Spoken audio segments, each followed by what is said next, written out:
there.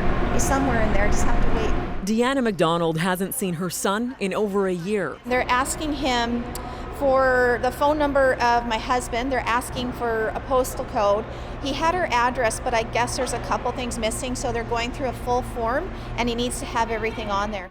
This is the detailed quarantine form all travelers now have to fill out. Specific questions about where they'll be staying and how they plan to get there. Thanks, Kaylee. Roy and Donna Nichols had their daughters pick them up from the airport. As soon as they landed, they got strict quarantine instructions. They want to know what your plans are, like how you're going to support yourself in the next 2 weeks. Yeah, and who's going to get your groceries, who's going to get your medication and all that. And you could be fined up to $1 million. Dollars, yeah. They made that quite clear. And they've been warned they'll get follow-up calls as well. More than 9,000 phone calls have been made so far, including one to Anna Kojay. She and her partner are 1 week into their quarantine after flying back from New Zealand. We received a call from Service Canada after a few days, just checking in on us, making sure we were okay, making sure we had food and we had cleaning products and we weren't feeling unwell at all.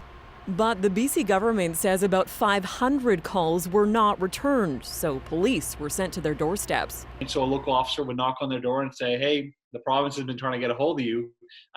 You need to call them back. And what we found is overwhelmingly every one of those people responded back and engaged with the process. Over the past 3 weeks, 16,000 travelers have come into Canada through BC borders, but about 100 of them did not present proper self-isolation plans, so they were immediately whisked away and placed under government quarantine at various hotels across the province. Meanwhile, Deanna McDonald is eventually reunited with her son. A moment of togetherness in an age of isolation. Love you so much. Tanya Fletcher, CBC News, Vancouver.